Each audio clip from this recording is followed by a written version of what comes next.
Good morning, everyone. I'm happy here to be with you for the second round table panel discussion. So we are going to discuss education to human resources, how to accelerate women's careers in STEM. So to discuss this topic, I'm happy to welcome 4 women belonging to the STEM world. So Amina Bouzguenda-Zeghal, director of Paris Dauphine University in Tunis. And she's a laureate of the French promotion of Francophonie of 2019. She's also member of the Société Générale Board for Gender Equality in Tunisia, and also of the French African Foundation. Neila Benzina. So you are the founding partner of Wimbee, expert in the digitalization for companies, and also president of the French Tech Tunis.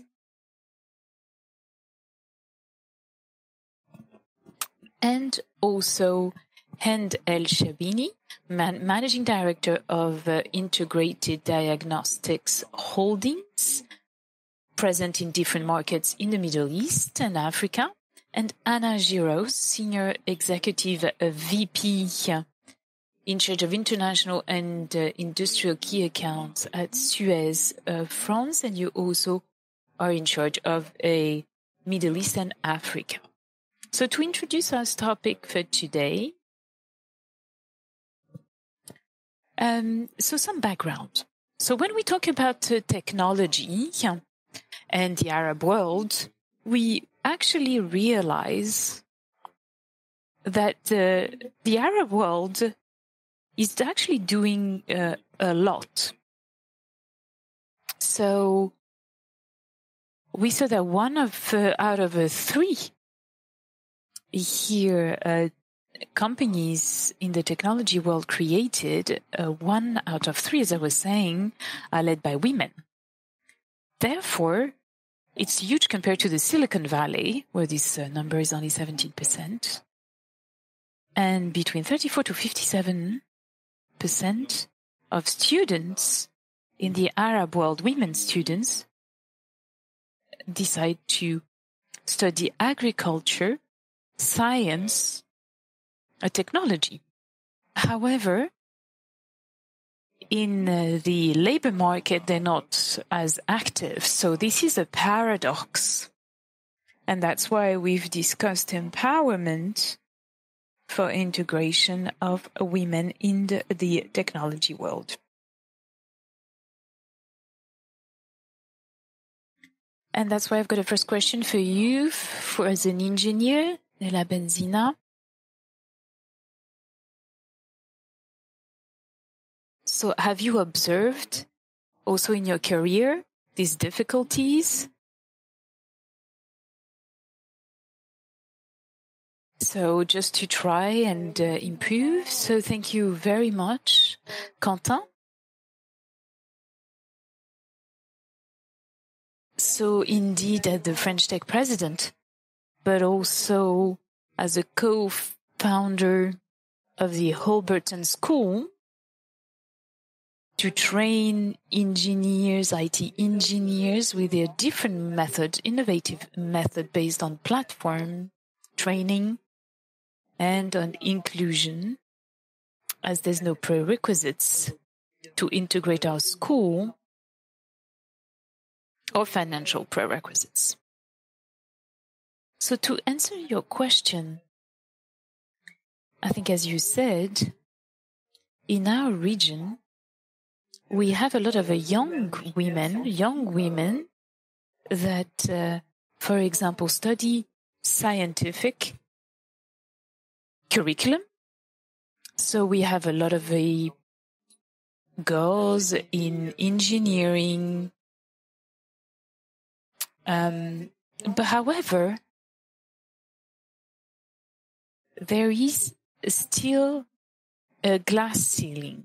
So to stay with my example in Tunisia, in our tech companies, we have 50% of our workforce are women, young women. So we can see, so they are active. However, for the glass ceiling, it's more when you need to get to the top management level, to leadership positions.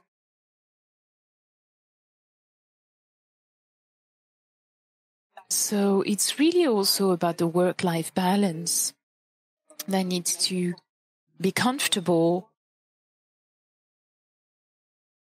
And it's also about feeling legitimate at some management position. So there is a whole approach to be implemented to make sure that these young women that be trained to can reach management positions in tech companies. For the Holberton School, we have a whole approach targeted to young women in order to try to also answer to the tech needs. So we provide support to women so they can integrate the tech world, but also that they are for them to be ready when it comes to empowerment, to be capable once they integrate the tech companies to reach the highest level, to be leaders in these companies. Well, I think that's a very good question here. And this is really how to be empowered to feel that you can. So this is this is something that has to be developed even before you integrate the company.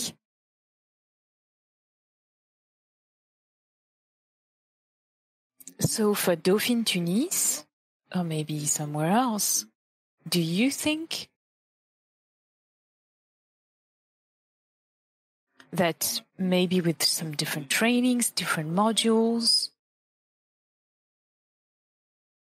we could build this trust, how to develop legitimacy, boost this self-confidence for women, as most of the time men don't have these same challenges.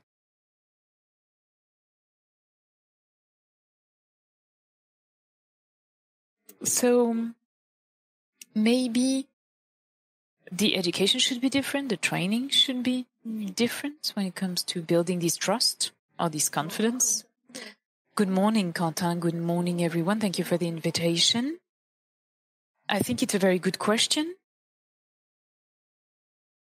So today, education is still like theoretical.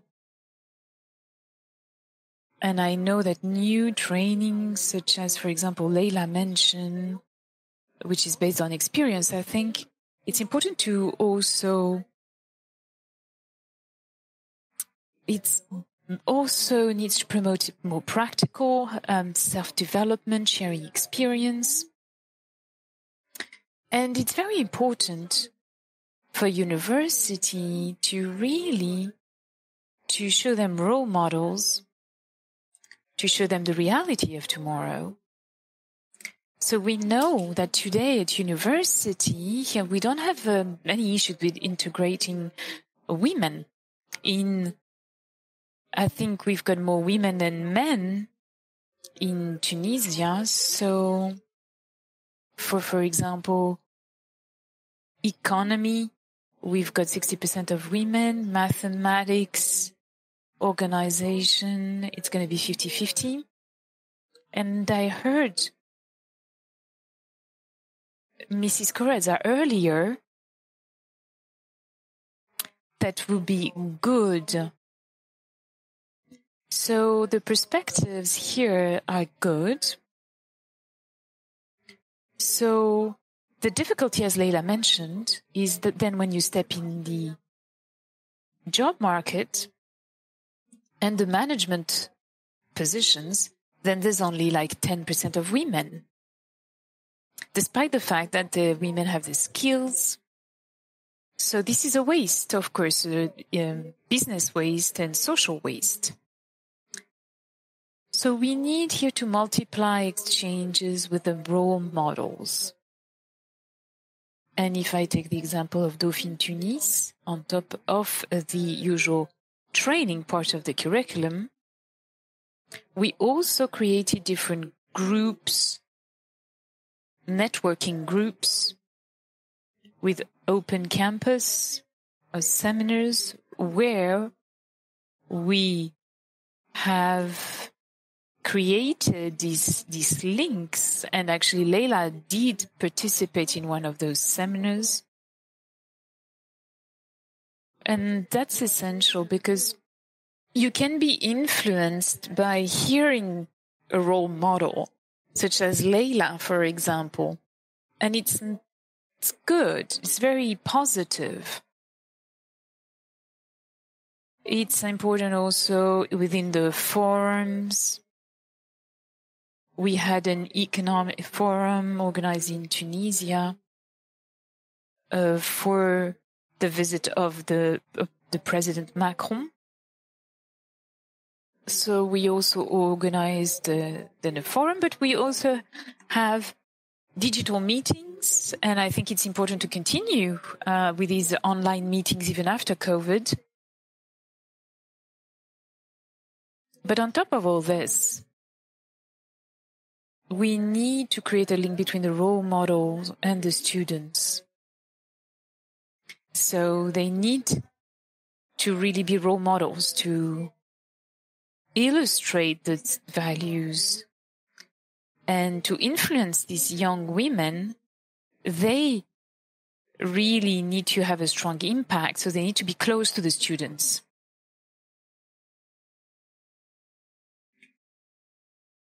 Thank you very much. So we covered this question of role models. And I think you're right. It's very important. And I just now would like to move on to our next speaker, Hend Sherbini, as a managing director of Intergrated Diagnostics Holdings. So you're going to work in countries where there is a strong patriarchal culture. So what's the role of women here in your company? And how do you manage to break this glass ceiling, but also to retain talents, women, in your companies? Because sometimes women get married or have children and sometimes leave the company, leave their career behind. So how do you manage these challenges in IDH, your company? Thank you very much for your invitation, and good morning, everyone. I will speak in English because this is going to be easier for me. Are females, so we have one of the highest percentage of females working in the company, which is present in Egypt, in Jordan, Sudan, and Nigeria. So we have, regarding our female workers, we have doctors, we have chemists, we have females who are working in administration, in finance, and HR. So in the different sections of the company, so they're not really restricted in one area. And as you said, they always face issues in the retention, especially with the pregnancy, getting married and with the pregnancy and different issues in life that they face. However, we try to, to help them along the way. So we have different HR policies and we try to make things and life easier for them.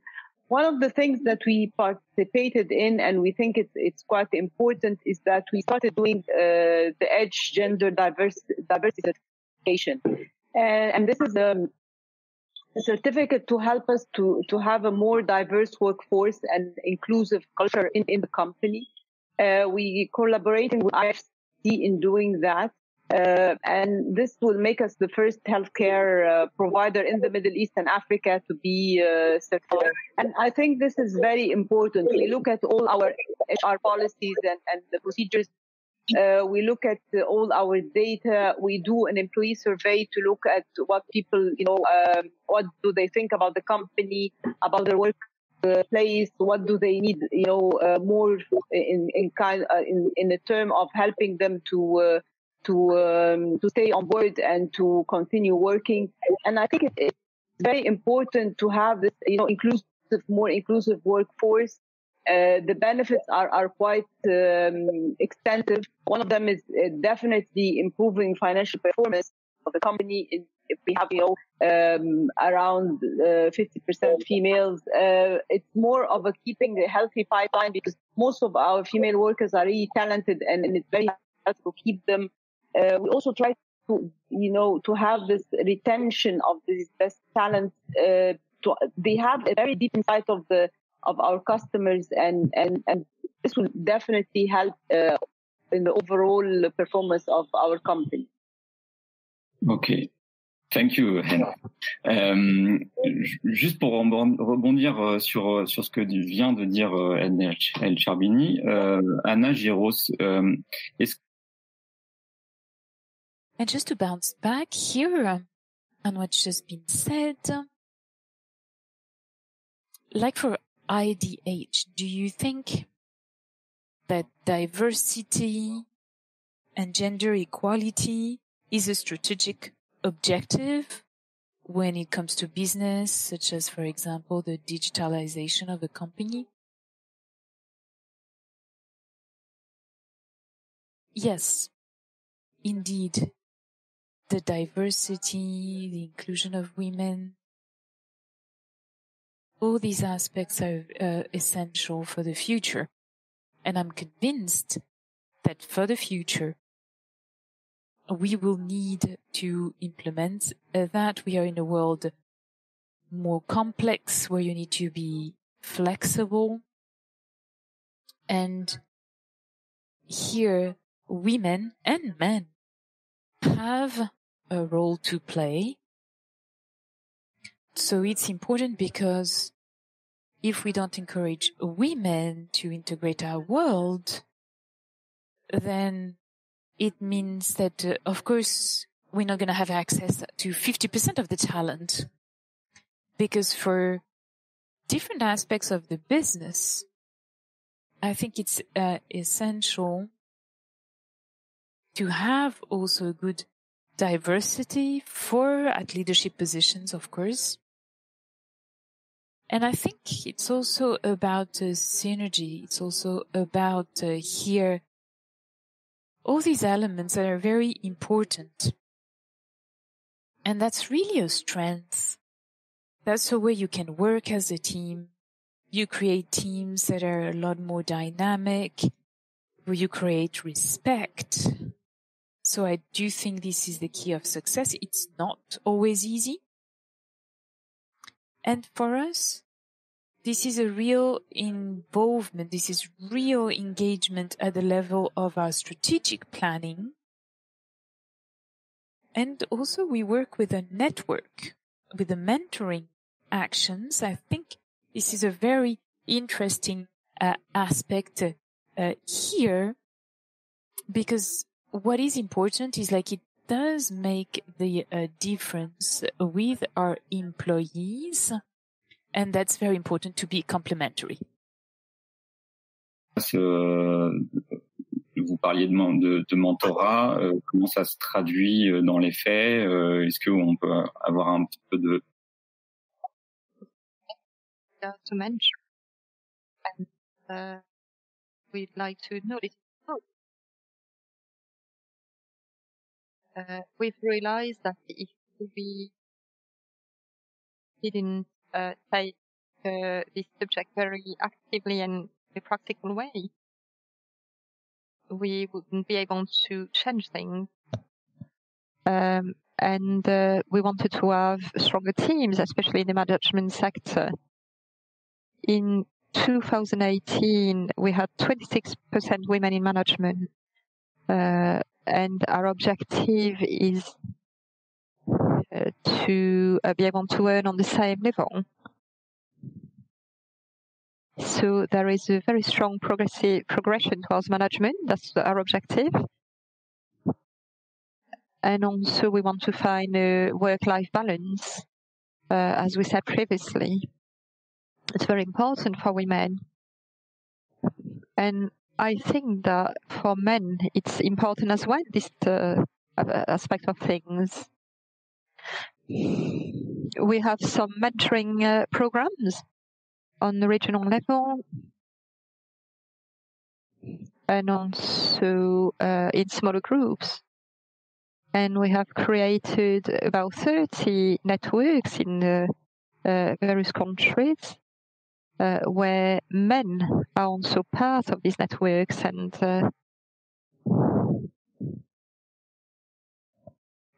you know, the legitimacy of women is very important.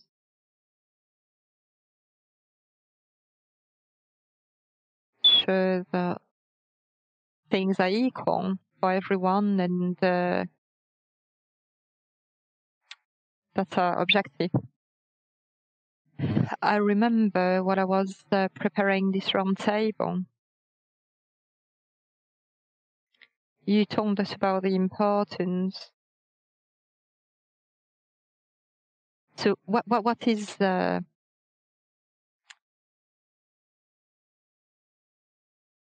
so in your case, how can we apply this, you know, in women's career?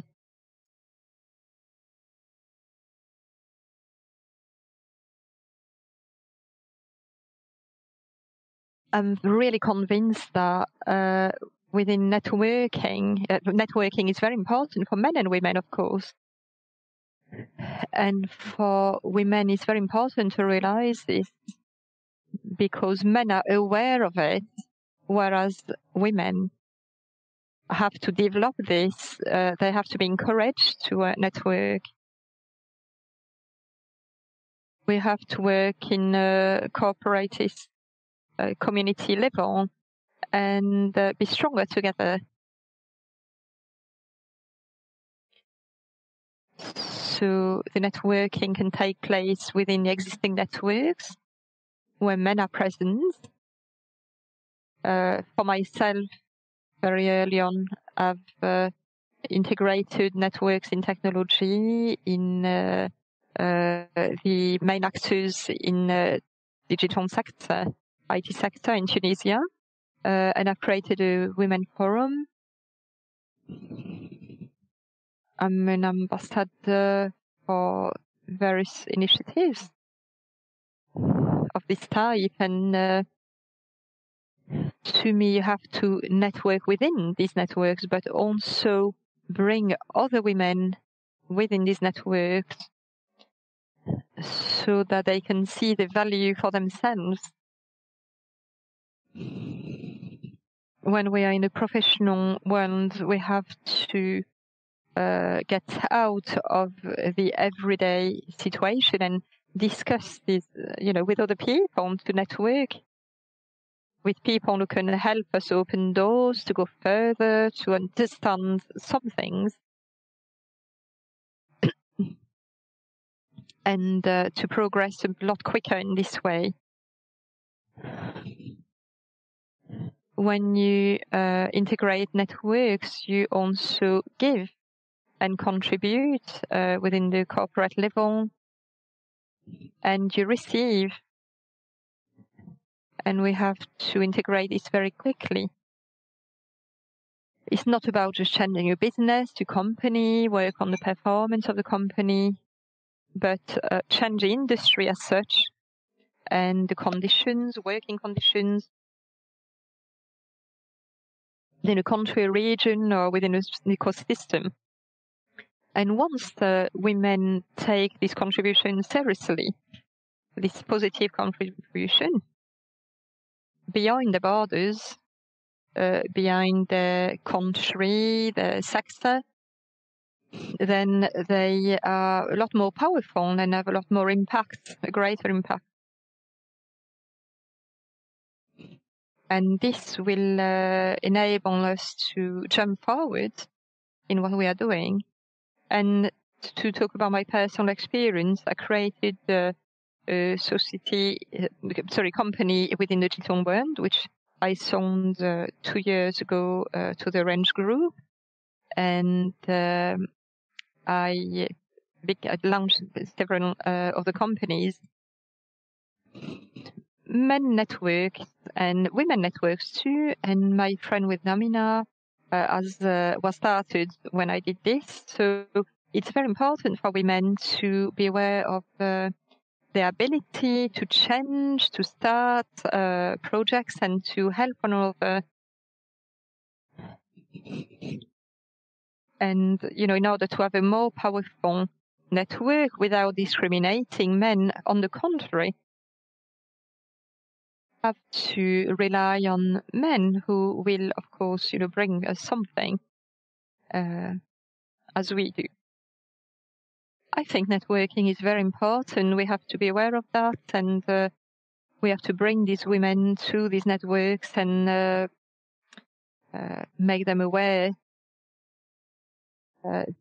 Finn University does this as well. And I just come to these networks. And I really want to encourage women to do this. We are not very many of us, so I think it's very important.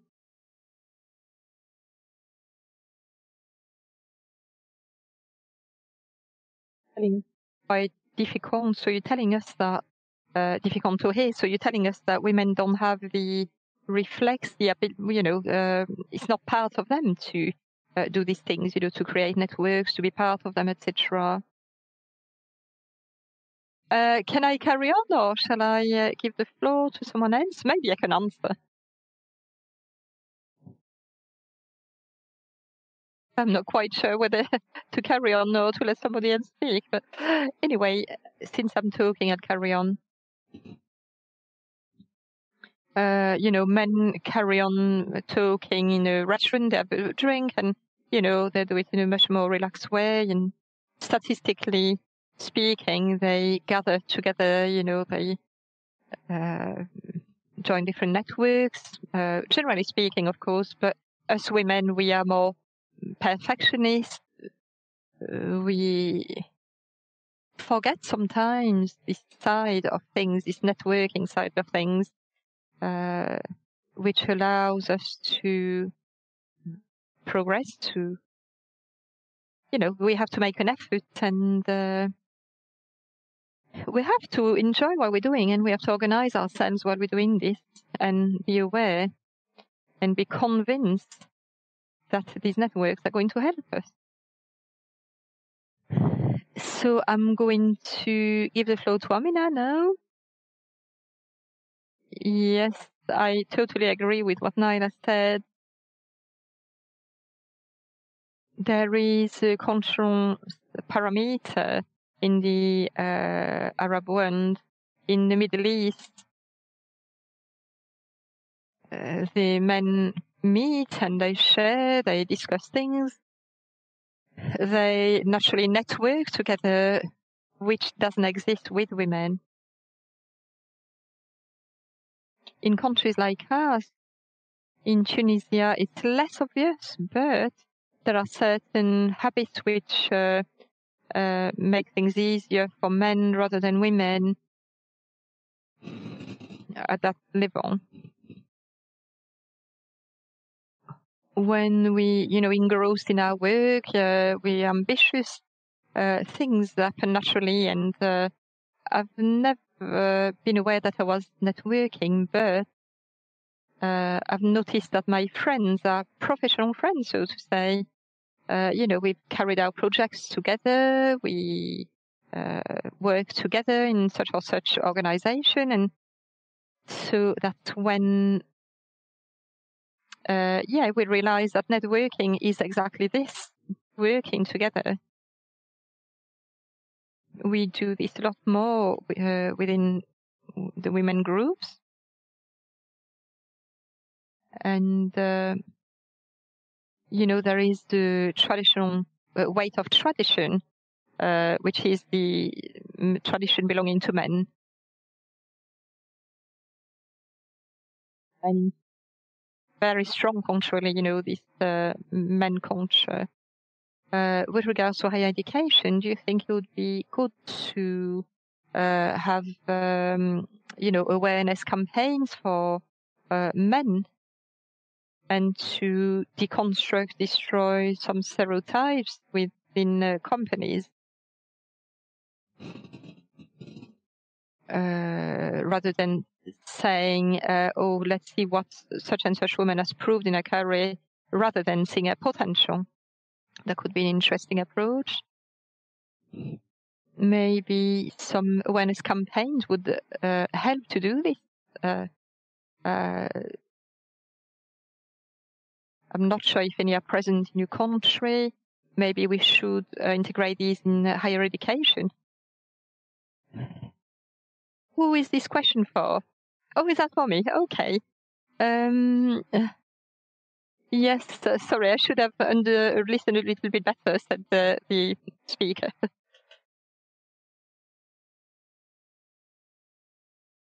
There is always something that we can do in order to push women and girls to position themselves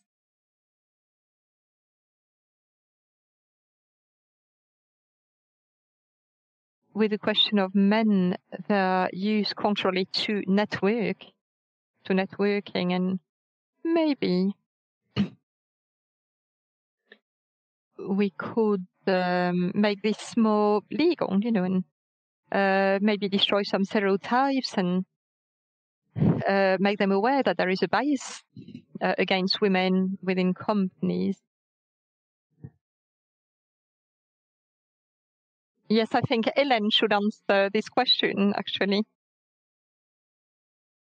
Yes, I'd like to reply to this question because we have put things in place, some systems enabling men to integrate women in their projects, their initiatives. We have helped them to, be close to them, to work with women from a young age, from the time when they were studying, so that later on it becomes second nature in their life.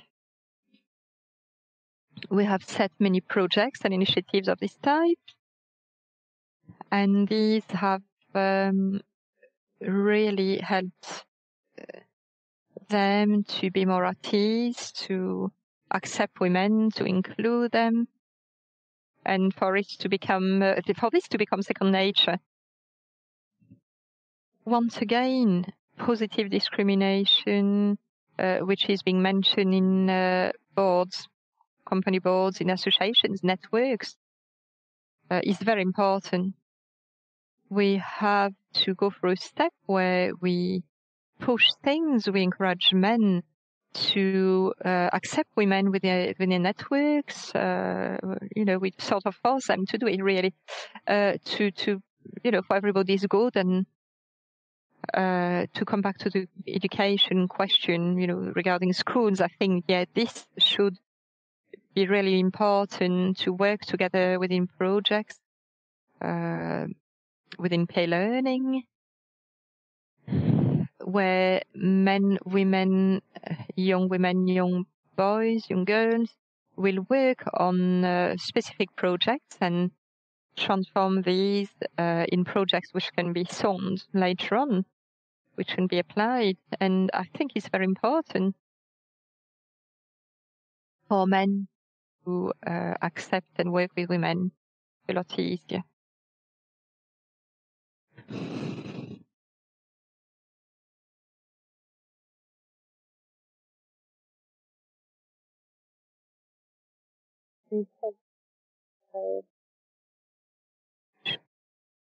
Discrimination should be applied for the recruitment of more women within companies. As we have to respect women in a workplace, respect their ideas, respect whatever they represent. So women have to find the workplace to be a safe place, to be also equal for everyone. So equal pay is very important. Equal treatment is very important. They have to also see that they can be managers, they can be directors. It's not really confined to males. They are, if they do their job properly, then they can, the sky is the limit. So this is very important. And being head of an enterprise, really being a woman and a head of an enterprise always, helps, of course. But it's also the culture that you need to implement in a workplace where there is no difference between a man and a woman, and there is always respect and equality. And workplace is a safe place where they are, they can express themselves easily. They can excel in what they're doing. I think this is very important. Ok. Anna Giros, on en parlait de cela pendant la préparation de la table ronde sur le fait, vous me disiez que cette question. We talked about during the preparation of the round table.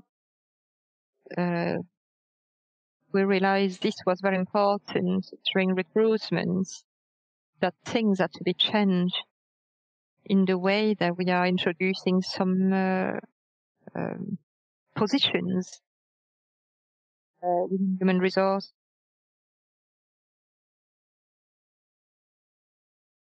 Can you tell us a little bit more about it? There are things that need to be changed in this area, in human resources processes, in the recruitment within companies.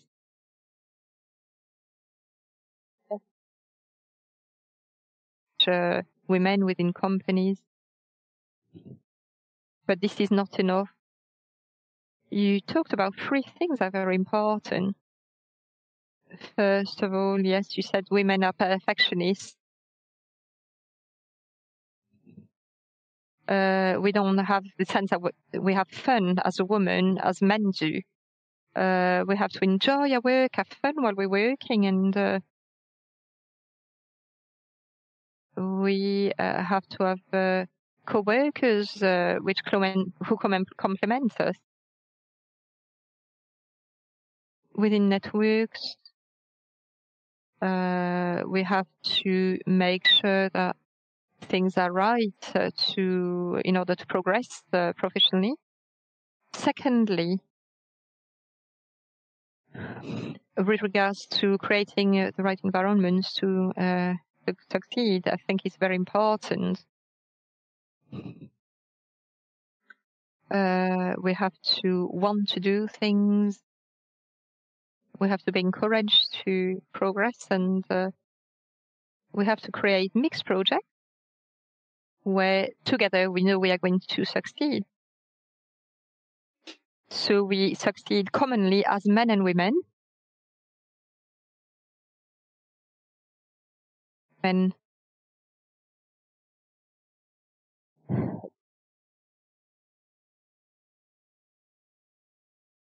clients, and whether it is in a commercial field or creating projects and so on, we have to have a mix, of men and women in these projects.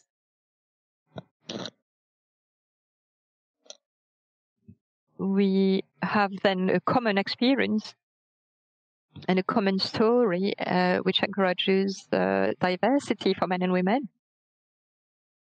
And I think that recruitment should be complemented by career progression and ecosystems who encourage talents, and so networking and the way of working together becomes natural, so that we can be complementary. D'équipe paritaire.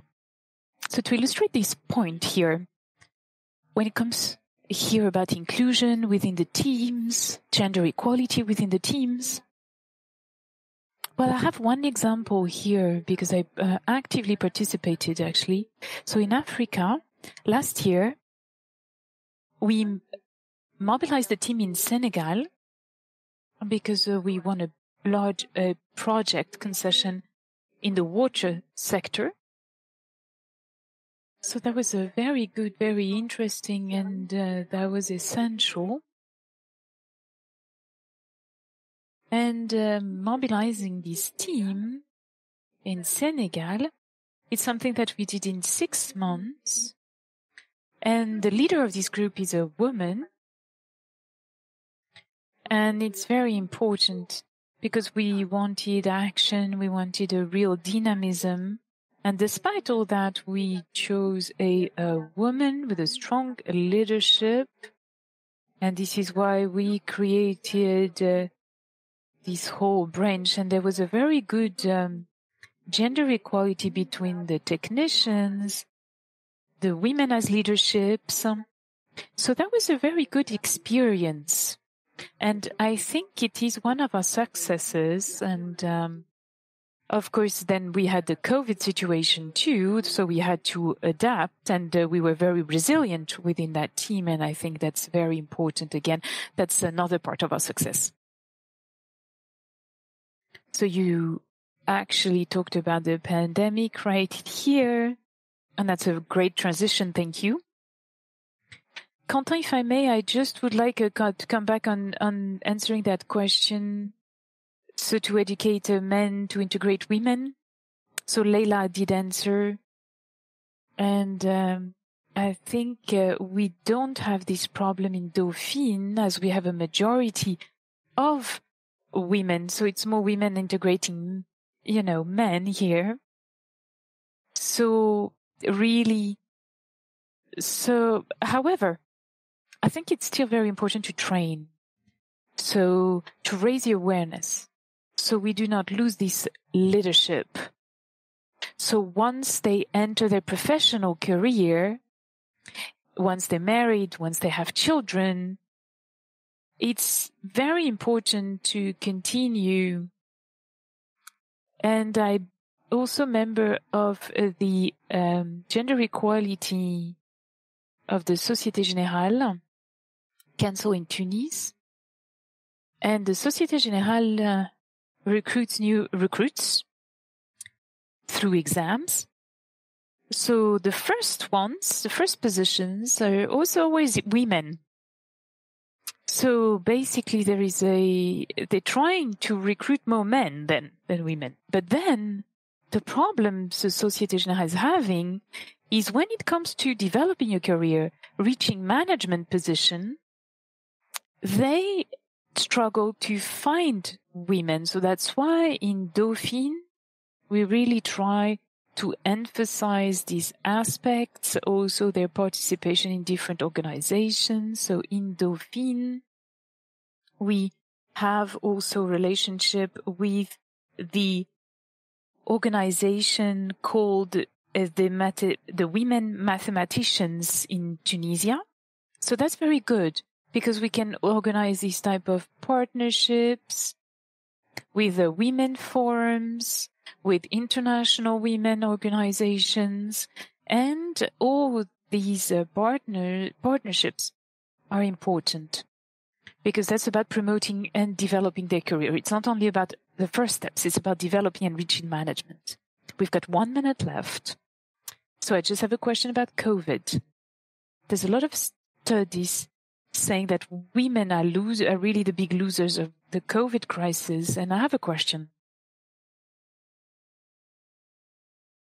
So do you think that working remotely, working from home, do you think that we could still achieve some progress when it comes to a better balance between your personal life and professional life? And also integrating better your personal life into your professional life?